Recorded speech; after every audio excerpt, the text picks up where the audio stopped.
Get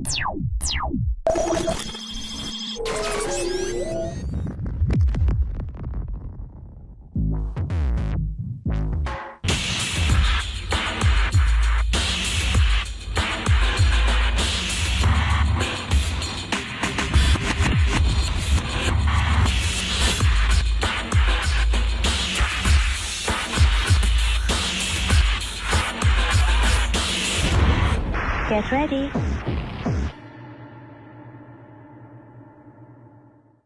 Hi, my name's Kaz Riley, and this is the Hypnosis 247 Live Network, and this is Trancing in the Sheets. And I have a really amazing, wonderful guest for you today. But before I introduce her, just to let you know that when you signed up for this network, that you received a travel card in your inbox, $200, I believe. So make sure you activate that. And if you'd like to know more about how hotel vouchers and travel cards can be really useful for your business, then just put the word solutions in the box below and we'll send you some information. So trancing in the sheets with me today, I have our very own hypnotic lady, founder of Hypnotic Women. She is a trainer, she is an author, and by far one of the most talented and inspirational hypnotists that I've ever had the pleasure of meeting. We all know her and we all love her. Can I introduce you today, the wonderful Miss Kelley T. Woods. So thank you for joining us today. Thank you, Kaz. What a wonderful introduction. Thank you. I'm honored to be here with you today. Thank you especially so much. With this awesome topic that you've asked me to share. So tell everybody, what are we going to speak about today? Because it is a truly important and very often not talked about subject, isn't it? It is. We're going to talk about intimacy and sexuality at end of life. Which, you know, sex and intimacy and death all can be quite taboo subjects. And then when you put them all together, become a super, kind of like a supersized taboo subject, don't they, quite often? But I know this is something that you've worked with a lot during your career, and something that, you know, you have worked with right across the board with all ages as well, isn't it? I do. And, you know, at some point in my hypnotherapy career, I started having clients that died. And this happens to anybody who is in this field long enough, and realized that I needed to learn some more skills and be able to help them through that very natural stage of life. And so I've gotten quite an education in end-of-life issues. And, you know, when we talk about some of the commonalities between the topic of sex and death and dying, yes, they make people feel squeamish, but they're also quite intriguing to people. So I think that this is a topic that will get people's attention and give us a platform to maybe deal with some of the misconceptions. Because I think a lot of people believe that when someone is dying, that they're no longer a sexual being. And some of these dying people may even be operating under that misconception themselves. I think that's very true. You know, it's almost as if somehow for some people, when they're given a terminal diagnosis, which, and sometimes terminal illness has a longevity about it. It's not necessarily that it's going to happen in the next 3 months. It might be that it's the next 3 years. And you would hope that people can lead as fulfilling and wonderful and experience-full life as possible during the time that they have left. And certainly sex and intimacy, hopefully, is a part of that for them, isn't it? You know, especially if they already have a relationship, or, you know, and even if they don't, you know, that you know, it's just being able to really experience some of the real joys of life, isn't it? It is, and you made a great point. Even if they're not in some loving relationship, we know the power of the imagination, doesn't know the difference between real and fantasy. So for a person to have their own relationship in a sexual manner with themselves is a really healthy and normal thing to do. Absolutely. And I think that's one of the healthy and normal. And I think the most, you know, the more things that people can do that are both healthy and normal when they're in a very unusual situation, you know, the better, really. And, you know, the more pleasure it brings them. I think that's and it's within that is all the wonderful things like oxytocin and, you know, the good feel-good hormones that can, you know, even relieve pain and things as well, isn't it? You know, it's not just, you know, just about feeling good. It's about all the wonderful things that can do as well. So when we're talking about sex and intimacy at the end of life, are we talking about old people sex, or is it a broader subject than that? It is broader, and you know, I think a lot of people, when they think about somebody dying, they might tend to assume that this is someone who's more advanced in ages. And the truth is that research has shown that about a third of people between the ages of 75 and 85 are actively having sex. So old people don't stop having sex.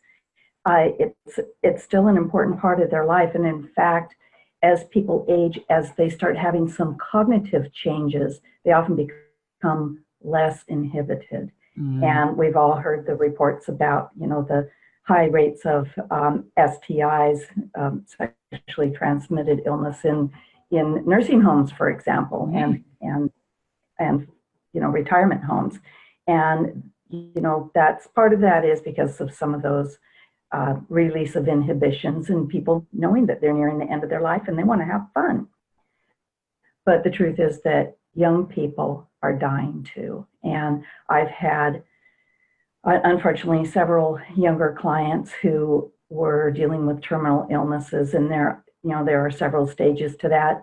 There's a shock stage when they first receive the diagnosis, and often people will withdraw and isolate themselves. And I think that's a really important time that they have some kind of physical connection still going on in their life to keep them grounded and to remind them that they're not going through this by themselves.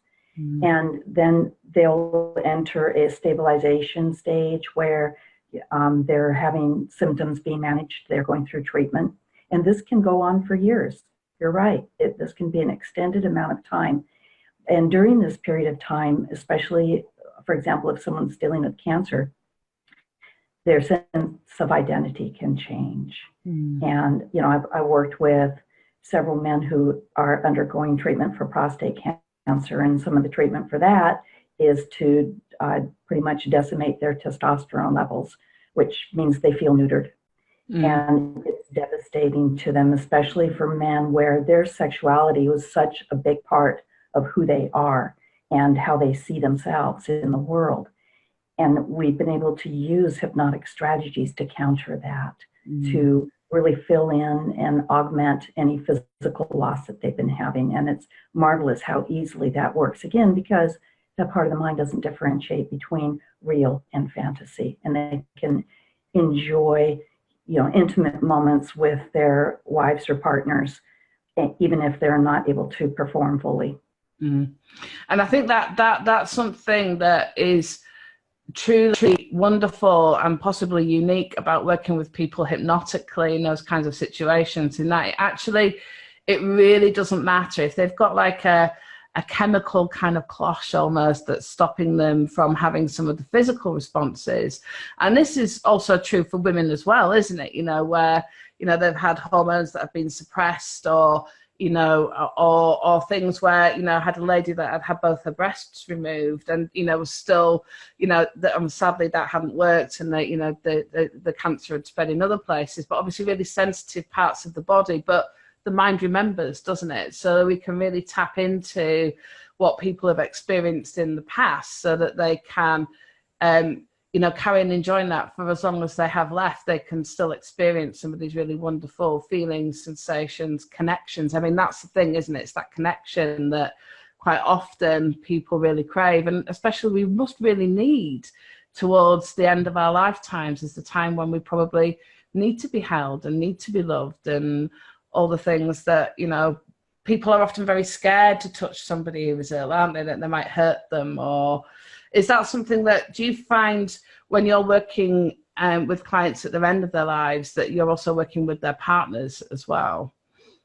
Absolutely. It's a systemic issue, because when one person is going through an illness like this, the whole family and even friends and coworkers can be heavily affected by it. And being a resource for all of those people to be able to handle and learn what to say, what not to say, how to really help this person who's going through what they're going through. And, you know, you had talked about the physiological effects of touch, of being close, of having that intimacy. And I just read yesterday in Neuroscience News some studies about, they use the term interpersonal synchronicity, which is defining what happens when we touch, how when lovers touch, their heartbeats sync, their breathing syncs. And when a partner is touching and comforting in, you know, a sexual way or maybe a non-sexual way, the person who is ill, that empathy has an anesthetic effect, an analgesic effect on pain. And they're not really sure if it's the chicken or the egg there, if it's the touching that's doing that or the empathy, but there's certainly reduction in pain. And when I'm working with someone who has any kind of chronic issue, whether it's chronic pain or you know, a terminal illness, my goal is to reduce the suffering. And the suffering is dictated by the meaning that they're putting to their experience. And people who are isolated, people who have cut themselves off from being close to others, who are avoiding touch, their suffering is measurably greater. And so to be able to help them deal with that and change the meaning of what they're going through can open up those doors so that they feel like reconnecting. I've had female clients who have said, I don't want him to touch me. I feel ugly. I feel like I'm not even a woman anymore. And so this is our cause in hypnotherapy, is to help alleviate her from that kind of a suffering, and remarkable things start to happen. I had one client who was very worried about her husband who had a heart condition. She didn't want to have sex with him because she was afraid he would die. And we've heard these stories of people dying during sex, right? And so we were able to relieve some of her fear and get her to be in the moment and understand how important it was for them as a couple to be able to continue to have that intimacy. And guess what? One night they had beautiful sex. He rolled over and died. So her fears came true. But you know what? Because of our work, she was okay with that. In fact, she was so grateful that they had had that intimate time prior to his death. So it changed the whole meaning. And it was really a beautiful story. I think that is a beautiful story. You know, it's that, you know, because essentially what happened there was, rather than living all that rest of that time in fear, they lived it in love, didn't they, and in connection, which, you know, when your time comes, or when my time comes, you know, I sincerely hope it's in the arms of somebody that I love. I mean, you can't ask for more than that, really, can you? It's maybe not very nice for the person that's happened, who's holding them, but then actually what a privilege to be the person that is able to be there at that moment and to give that love, you know, as somebody kind of leaves us is a truly beautiful thing, actually, isn't it? You know, it really is. And it's something that has lasting value. She'll remember for the rest of her life the valuable meaning of that experience. I worked with a young man in his 30s who had a brain tumor, and he came to me for help with some of the nausea that he was having as a result of treatment. And his household was in chaos. He had been married happily for some time, no children, and it was great for him to have this safe place to come and share his fears, because he didn't feel that he could share those with the family members and put that burden on them. And he had also been concerned about his sexual life. His wife was hesitant to engage with him because of some of the physical things that were happening with him. But one day he didn't show up for an appointment, Kaz, and I was concerned. So I sent a message, and I got a reply the next day that that evening before, they had gone to the hospital, not for him, but his wife. She had horrible abdominal pains. And a few hours later, she gave birth. They didn't even know that she was pregnant. And, so sex results and things like that too, maybe not in your 70s, but certainly that, they called that the miracle baby. This young man died about 3 months later, but left this legacy of this surprise baby, this little girl who is cherished to this day. And, I think that when we think about the many reasons to have sex while creating another life as you're preparing to leave, what an amazing thing that is. Absolutely.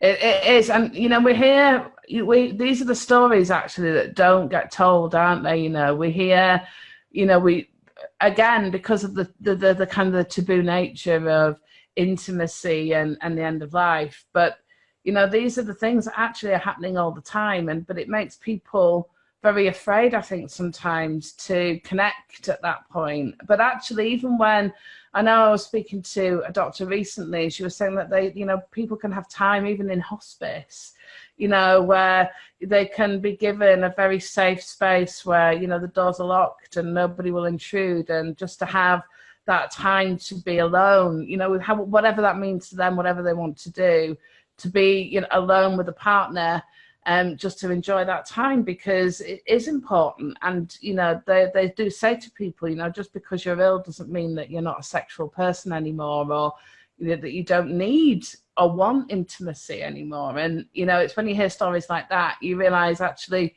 just how important that is and how magical that can be. And I guess thinking about how when that gentleman then did leave this life, he left knowing that there was this beautiful new baby that was there.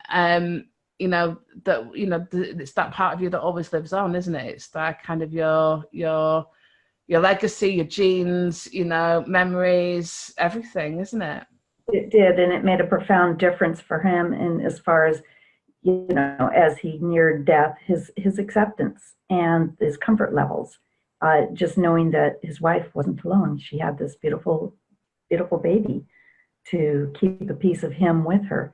Yeah. So that was great. I think that, one of the reasons why a lot of people may be hesitant to initiate sex with someone who is at end of life is for fear of hurting them. And certainly if they're going through cancer treatment, for example, they can be having a lot of side effects from that treatment. They can be having the loss of libido. They can have, vaginal dryness. They can have pain. They can have anxiety just as a result from some of the medications. And you mentioned privacy. They can have that lack of privacy. So, accounting for that and making a special space for them and a time for them. And it doesn't mean that they're going to be having some big orgy going on, but it doesn't take a lot, does it? And there are many different ways to engage sexually. Absolutely. So, understanding how important that is. And, a vast majority of patients have said that they want their palliative care doctor to talk about sexuality with them. And yet it doesn't really happen. It just isn't always on, the forefront of a doctor's mind. And the truth is that the numbers of palliative care doctors is declining severely. They're not getting reimbursement here in our country from Medicare. And so doctors are not going into that field. And yet we have a growing population.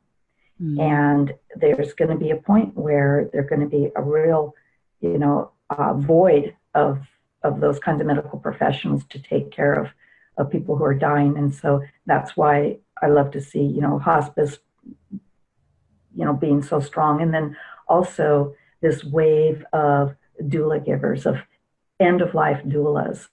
We have several. We have a national organization that has standards of training, and there are several different qualifying schools for it. And this is marvelous because they kind of slide in there where hospice may not have the time or staffing to take care of a person. And, they're also trained in the sexual aspects of a person's life at the end of life.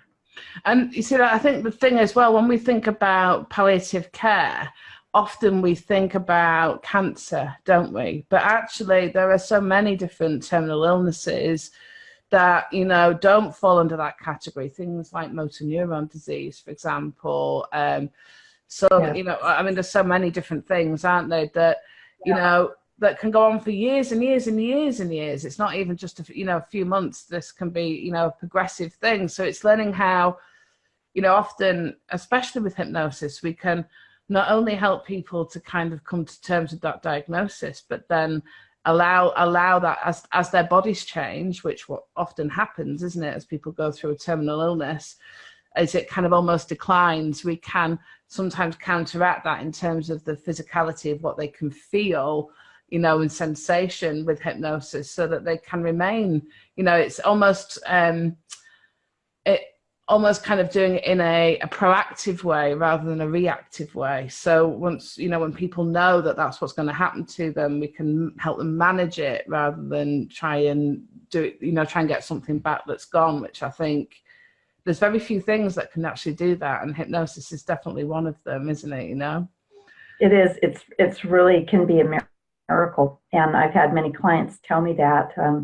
You know, I have a client that I work with currently who's been in a stabilization period for his prostate cancer, and yet, you know, he has erectile dysfunction as a result of that. And when we were able to have some sessions in which he privately could resurrect times in his life when he had the best sex ever with his partner that he has, it was so satisfying to him, and it gave him so much hope because he felt it all. He felt all those sensations that he had. He had so many of the body responses, even though, you know, his penis wasn't reacting. He got that sense of satisfaction, and especially the pleasure that he was able to share with her, because that was a big part of what was, you know, driving his sexuality. Absolutely. And he realized that, he was a pretty smart man anyway, but he realized his most powerful organ is the brain. Absolutely. And to be able to learn how to use that, you know, our mind is a muscle. And people have to come to us because we're the coaches. We show them how to use that muscle in the best way, rather than in what a lot of people, when they get to this point in life, they spend a lot of time in fear, worrying about what they're afraid might happen, or, you know, mourning over what they're losing, instead of being able to focus on maybe some resources, and certainly tapping into positive sexual resource states is a great thing to do. And I think, you know, if I'm being wholly honest, I know from a lot of the work that I've done and some of the trainings that I've done and some of the reactions that I get sometimes from other hypnotherapists is, you know, when I say to them, actually, having the skills and the knowledge of how to work erotically with hypnosis actually does have many clinical applications. And here is one that is the prime example, isn't it, of even if you're working with a couple, so that you can set some things up so that they can then use it privately. And I think quite often, you know, people, sometimes therapists fear working with sexual things. Just the word sexual kind of causes all kinds of fear within them, and anxiety, and you know, and death, end of life as well. But certainly, you know, the kind of the sexual stuff. And, you know, I often try and explain to people that this is a normal, natural part of life. And hopefully it's there through every bit of everybody's life, because it's one of life's great joys. And, you know, with hypnosis, we can truly help people to enjoy that for as long as they can. You know, that's one of the truly beautiful things about it. Do you find that when you start talking about hypnosis and sexuality, do you find that people sometimes are quite afraid of that, as in the people that may be approached for, you know, to kind of facilitate some of these treatments for some of these clients? You know, I don't really run into that from clients' points of view. It's interesting. Some people present directly with some sexual dysfunction, or they want, you know, it augmented in some way. Other times it'll be when I've been working with a client on some other issue, and as the trust builds And as the efficacy of what we're doing builds, then they say, well, you know, I really would like to be a little bit more engaged.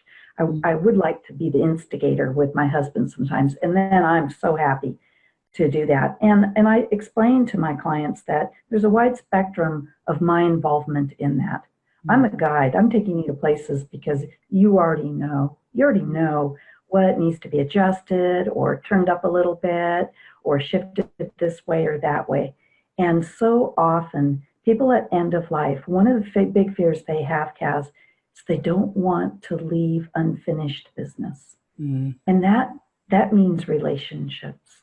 And if there is a partnership, a marriage that has lost that sexual connection, that can be bothersome. And what a joy it is to reunite that way and to have someone help facilitate that and to close old wounds, to inspire forgiveness, to really let them connect. And when we do that in hypnosis first, in the mental rehearsal, well, that lays down the blueprint for the subconscious mind. So when they do it in reality, it's so much easier.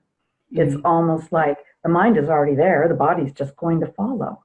And so I love that recipe, and it makes total sense to me and my clients.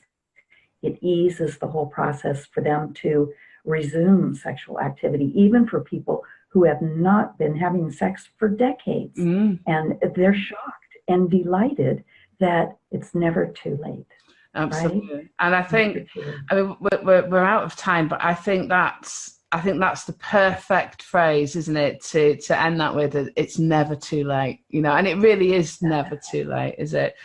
Where can people find out about you, your website, give us your details so people can... my website is easy. It's woodshypnosis.com. And so they can find me on there, and contact information's there. And I'm on Facebook, Kelley T. Woods, if they want to connect. And if they ever come to Anacortes, Washington, which is a beautiful part of the country, give me a holler and say hi. Wonderful. Thank you so much. You certainly throughout my career, as you know, as I've kind of and moved more sort of stateside with some of the stuff that I've been doing, you know, you truly have been welcoming, wonderful, inspirational, and I don't know, I've run out of amazing words. There aren't enough to describe you. So it's been a true honour to have you here today. And thank you so much. And I hope you'll come on again sometime soon. Thank you, Kaz. I look forward to seeing your whole series.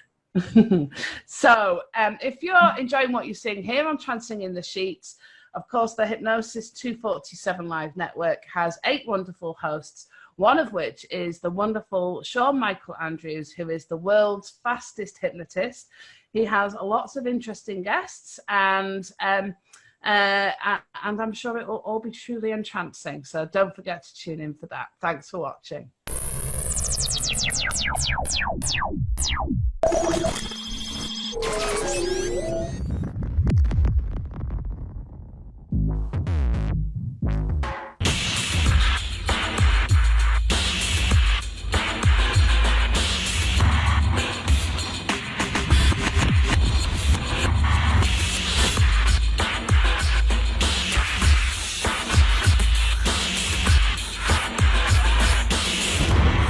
Get ready.